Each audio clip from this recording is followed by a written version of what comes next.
Vous savez, il y a des couples qu'on croit solides simplement parce qu'ils ont traversé le temps. On les regarde de loin, on se dit que tout a l'air propre, bien rangé, presque rassurant. Et puis un jour, une phrase tombe. Pas un cri. Pas un scandale lancé à grand bruit. Juste une phrase. Une de celles qui font plus de bruit que 1000 couvertures de magazines. Parce qu'au fond, derrière le sourire bien connu de Jean-Pierre Foucault, cette voix familière de la télévision française, ce visage qu'on associe aux grandes soirées, aux miss, aux jeux, aux rendez-vous qui ont accompagné des générations, il y a aussi un homme. Un homme avec une vie privée, ses blessures, ses silences, et peut-être des vérités qu'on n'a jamais vraiment regardées en face. Né à Marseille en 1947, arrivé très tôt à la radio, avant de devenir l'un des grands visages de TF1, il a passé sa vie sous les projecteurs. Mais dites-moi, est-ce qu'on connaît vraiment quelqu'un parce qu'on l'a vu à l'écran pendant 40 ans? C'est ça, la vraie question de ce soir. Parce que la télévision montre tout. Sauf l'essentiel. Elle montre le costume, jamais la couture qui lâche. Elle montre le sourire, jamais la fatigue derrière les yeux. Et quand une femme qui a partagé tant d'années finit par laisser échapper quelques mots, forcément on tend l'oreille autrement. Pas pour juger, non. Mais parce qu'à un certain âge, on sait bien que les histoires d'amour ne se résument ni aux photos officielles, ni aux apparitions souriantes, ni au silence poli. Et entre nous, c'est souvent dans les couples qu'on croit les plus calmes que se cachent les tempêtes les plus longues. Alors ce soir, on ne va pas faire du bruit pour faire du bruit. On va prendre le temps. Regarder l'homme derrière l'animateur, le parcours derrière l'image. Et surtout, essayer de comprendre comment une vie qui semblait si bien huilée a pu, un jour, laisser apparaître des fissures. Parce qu'il y a un détail que beaucoup ignorent.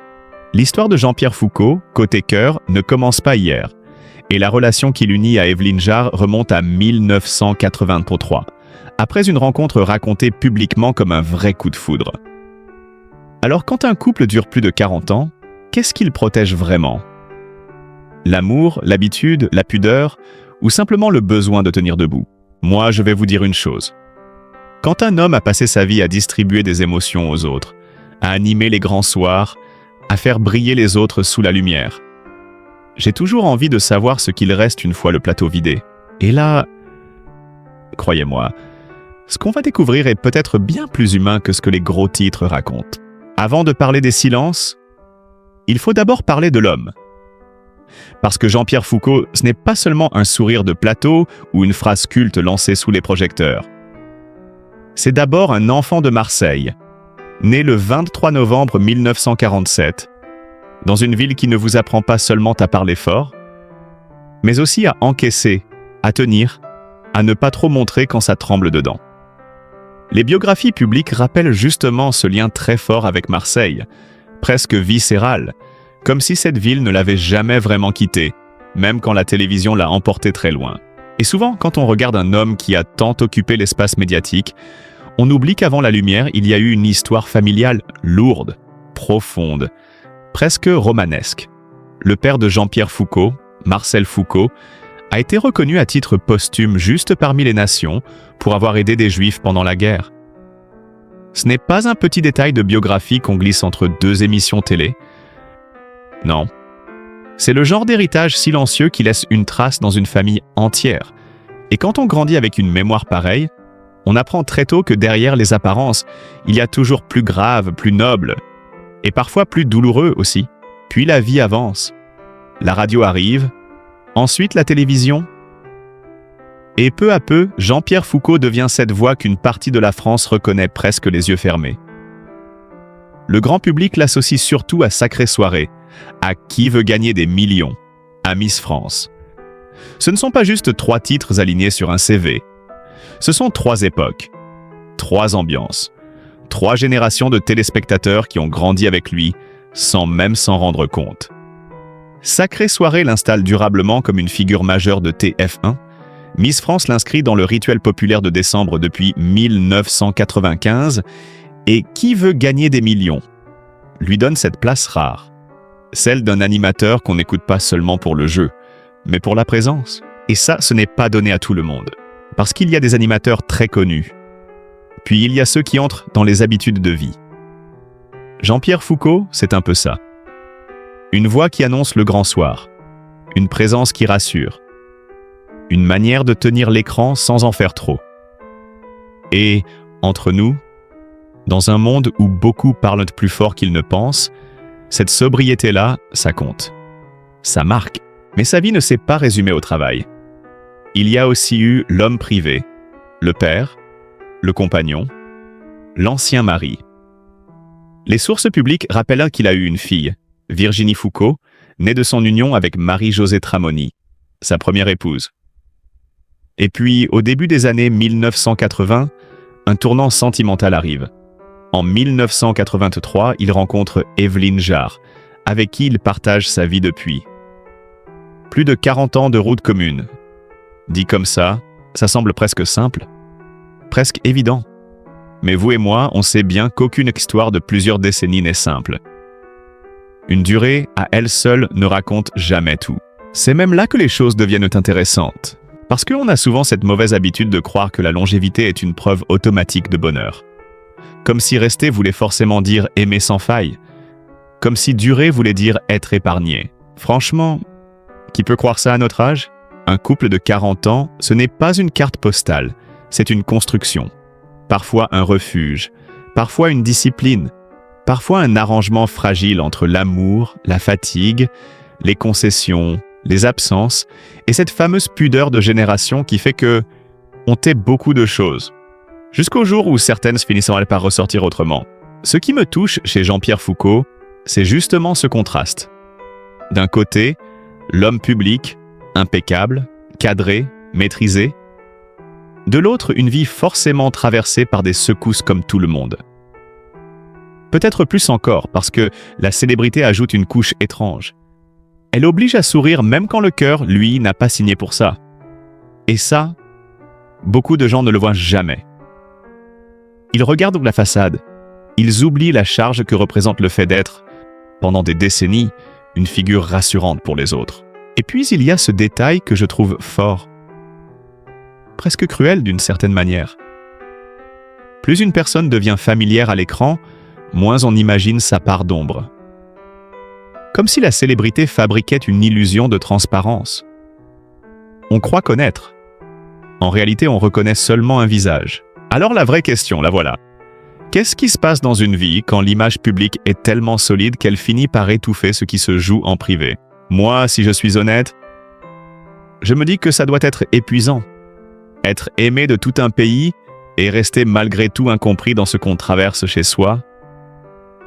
Si c'était moi, je crois que j'aurais parfois envie de tout couper, de fermer la porte, de ne plus expliquer grand-chose à personne. Et peut-être que c'est justement pour ça que certains silences durent si longtemps, parce qu'ils ne sont pas toujours vides. Parfois, ils sont pleins à craquer. Et dans l'histoire de Jean-Pierre Foucault, c'est précisément là que les choses commencent à changer de couleur. Et c'est là que l'histoire change de ton. Parce qu'au fond, le vrai drame n'arrive pas toujours avec une porte qui claque ou une confession lancée devant des caméras. Non, parfois il arrive plus doucement, plus sournoisement.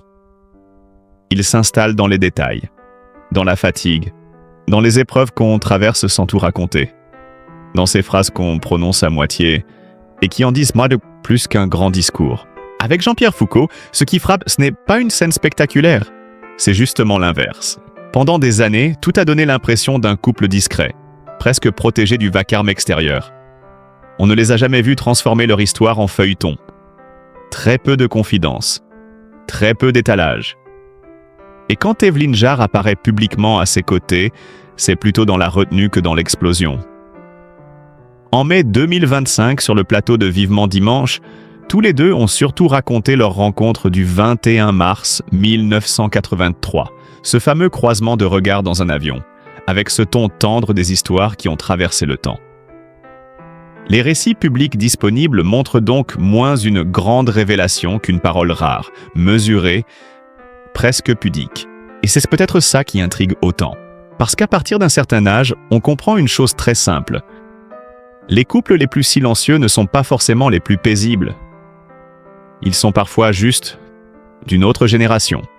Une génération qui ne met pas tout sur la table, qui ne transforme pas chaque blessure en communiqué, qui serre les dents, avance, protège la façade, parfois par élégance, parfois par fierté, parfois aussi parce qu'on ne sait plus très bien comment parler de ce qui fait mal. Alors, quand on regarde l'histoire de Jean-Pierre Foucault d'un peu plus près, on voit apparaître autre chose qu'un simple roman de magazine. On voit un homme qui a porté pendant des décennies une image de maîtrise absolue, pendant que la vie, elle, continuait de frapper comme elle frappe tout le monde. Le premier choc public ces dernières années a été sa santé. En avril 2023, Jean-Pierre Foucault a subi un double arrêt cardiaque après une forte oppression thoracique et a été hospitalisé plusieurs jours en soins intensifs. Ce genre d'épreuve change forcément quelque chose. Pas seulement dans le corps, dans le regard qu'on porte sur le temps, sur la fragilité, sur ce qu'on veut encore montrer aux autres. Après ça, il a lui-même laissé entendre qu'il travaillait moins. Et franchement, après avoir frôlé quelque chose d'aussi brutal, qui pourrait lui reprocher de vouloir ralentir, moi, je vais vous dire, quand un homme qui a passé sa vie à tenir debout pour tout le monde vacille d'un coup, même brièvement, ce n'est jamais anodin. Ce n'est pas seulement un problème médical, c'est une secousse intérieure. Et dans un couple, ces moments-là révèlent beaucoup. Ils resserrent parfois les liens. Ou bien ils font remonter tout ce qu'on avait soigneusement rangé sous le tapis. Est-ce que c'est là que certains silences ont commencé à peser autrement? Est-ce que à partir de là, la vie à deux n'a plus eu tout à fait la même couleur? Vous voyez, ce sont ces questions-là qui tiennent le spectateur. Pas les gros mots, pas les jugements faciles, les vraies questions. Puis un autre coup est venu alourdir le paysage. En février 2025, plusieurs médias ont rapporté le décès de Marie-Josée Tramoni, l'ex-épouse de Jean-Pierre Foucault et mère de sa fille Virginie. Les obsèques auraient eu lieu à Marseille, à l'abbaye Saint-Victor, dans le 7e arrondissement. Même lorsqu'une histoire est terminée depuis longtemps, ce genre de disparition ne laisse jamais quelqu'un totalement intact. Surtout quand il y a un enfant au milieu, une mémoire commune, toute une partie de vie qu'on ne peut pas effacer comme on tourne une page. Et là, forcément, tout se mélange un peu. Le passé, le présent, la fidélité à ce qu'on a vécu, la personne avec qui l'on partage sa vie aujourd'hui, les deuils qu'on n'avait pas prévus, les souvenirs qui reviennent sans demander la permission. C'est pour ça que je me méfie toujours des titres trop brutaux. Enfer, explosion, vérité cachée. Ça sonne fort, oui. Mais dans la vraie vie, les choses sont souvent moins nettes et bien plus douloureuses. Ce qu'on aperçoit dans le cas de Jean-Pierre Foucault, ce n'est pas forcément un scandale clair avec des rôles bien distribués. C'est plutôt l'usure du temps, la pression d'une image publique immense, la maladie, le deuil, et cette étrange solitude qui peut exister même quand on est accompagné. Et il y a encore autre chose. La célébrité, aujourd'hui, ne vous laisse même plus vieillir tranquillement. Ces derniers jours encore, des médias people ont évoqué le fait qu'il a dû réagir à de fausses informations circulant en ligne, pendant qu'Evelyne Jarre apparaissait à ses côtés dans un cadre de vie très méditerranéen, beaucoup plus intime, beaucoup plus calme. Autrement dit, même à ce stade de la vie, il faut encore gérer le bruit extérieur, les rumeurs, les emballements numériques, comme si le repos n'était jamais tout à fait accordé. Et ça, excusez-moi, mais c'est épuisant rien qu'à imaginer. Parce qu'au fond, le vrai drame n'est peut-être pas celui qu'on croit. Ce n'est peut-être pas une phrase choc lancée après 40 ans. Ce n'est peut-être même pas une querelle secrète. Le vrai drame, c'est peut-être d'avoir passé sa vie à offrir une image si rassurante au public qu'on n'a plus le droit d'être simplement fatigué, compliqué, blessé, humain. Si c'était moi, franchement, je crois que ça me pèserait énormément. Le public vous connaît sans vous connaître. Il vous aime, mais à travers un personnage. Et pendant ce temps-là, à la maison, il faut continuer à vivre pour de vrai.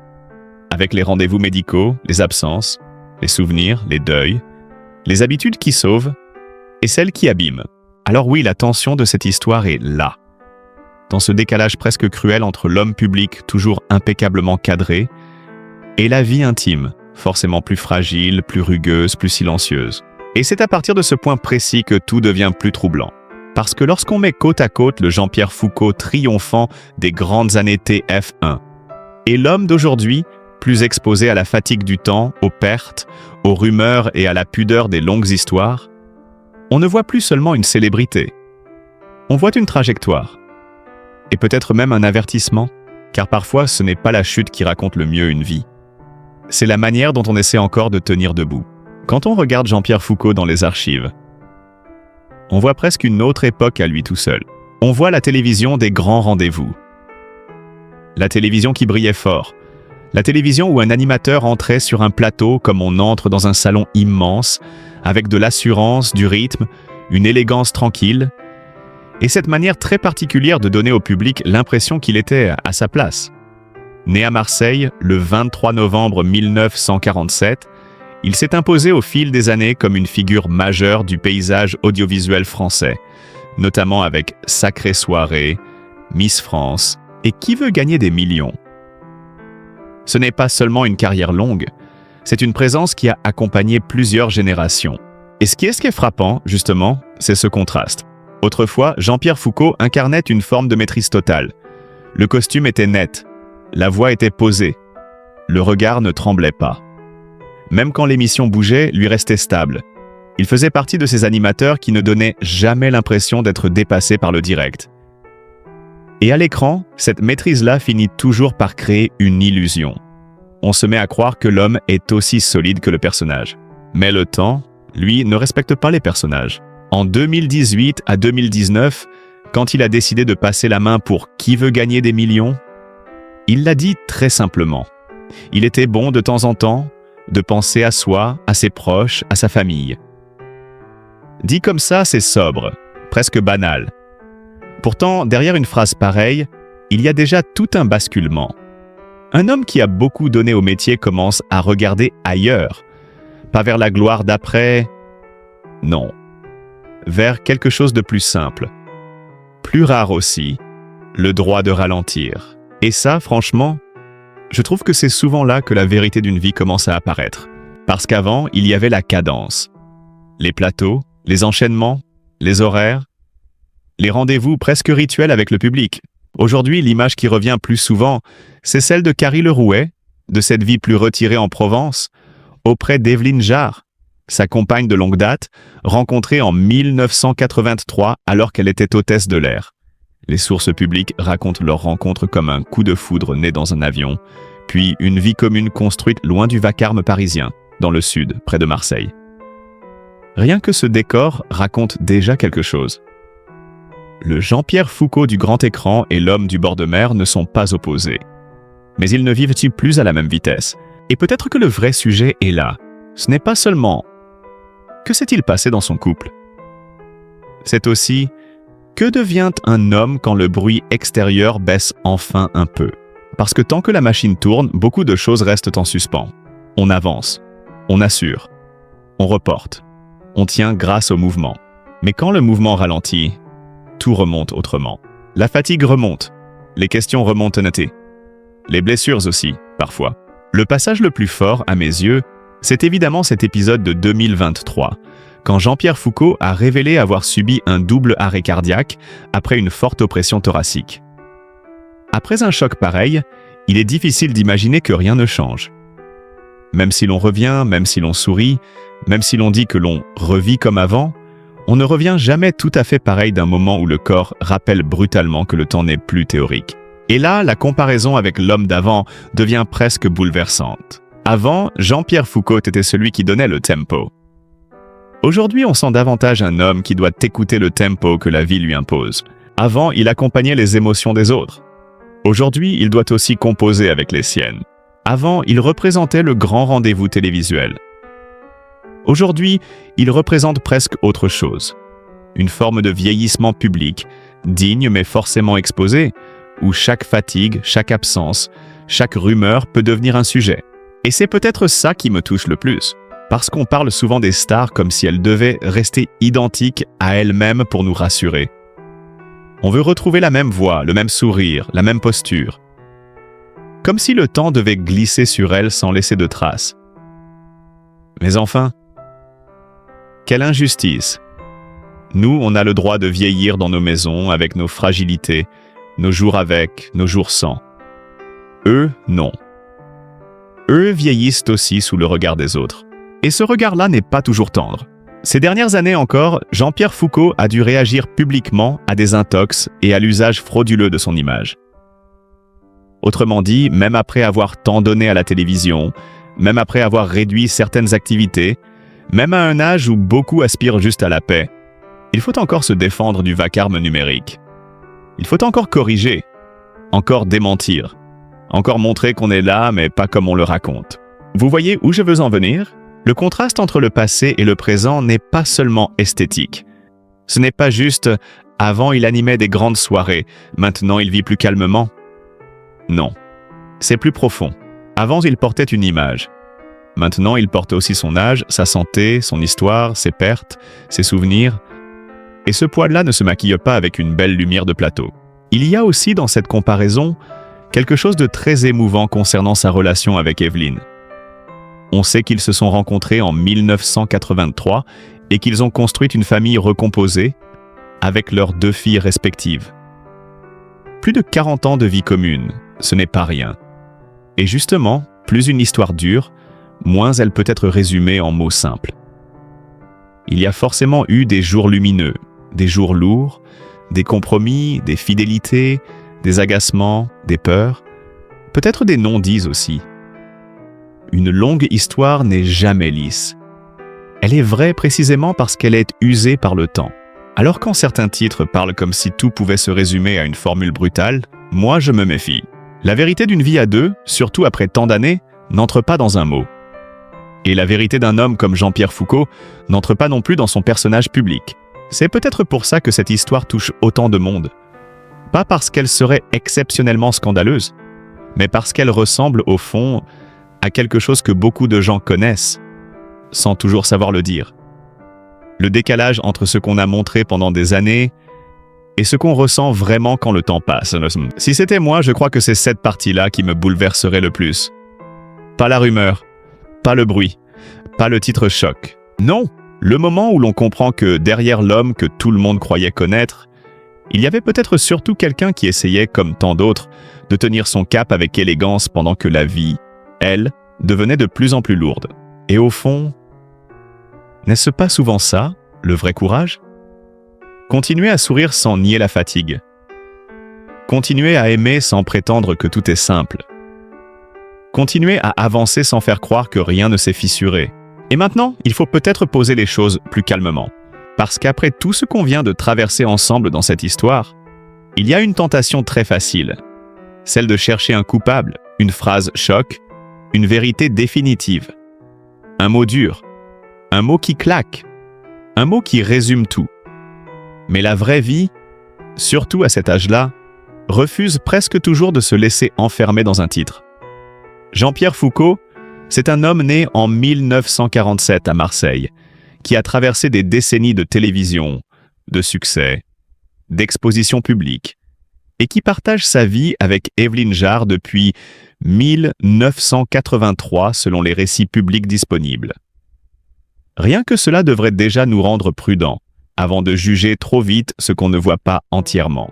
Parce que plus une histoire dure, plus elle devient complexe. Et plus elle devient complexe, moins elle supporte les simplifications.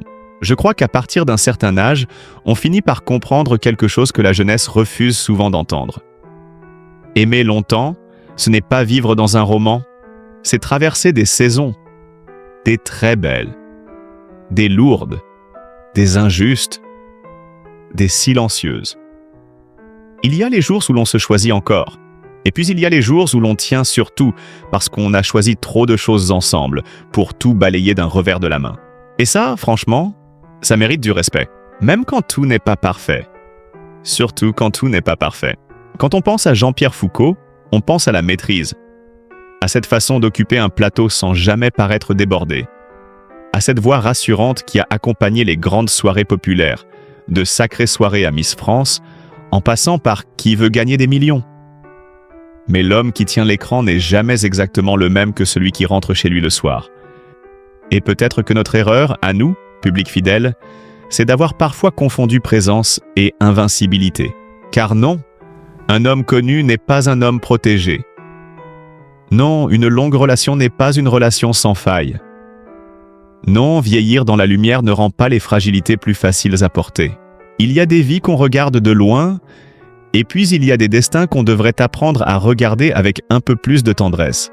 Jean-Pierre Foucault, derrière l'image publique, derrière la voix connue, derrière les années de télévision, reste avant tout un homme. Un homme avec son âge, son histoire, ses fragilités, ses joies, et ses blessures aussi. Et au fond, n'est-ce pas cela qui nous rapproche de lui? On oublie trop souvent que les personnalités que l'on voit à l'écran ne sont pas faites de pierre. Elles aussi traversent le temps, les peines, les silences, les moments de doute. Alors avant de juger, avant de résumer une vie à quelques rumeurs ou à quelques titres trop rapides, prenons une seconde pour ressentir. Juste ressentir.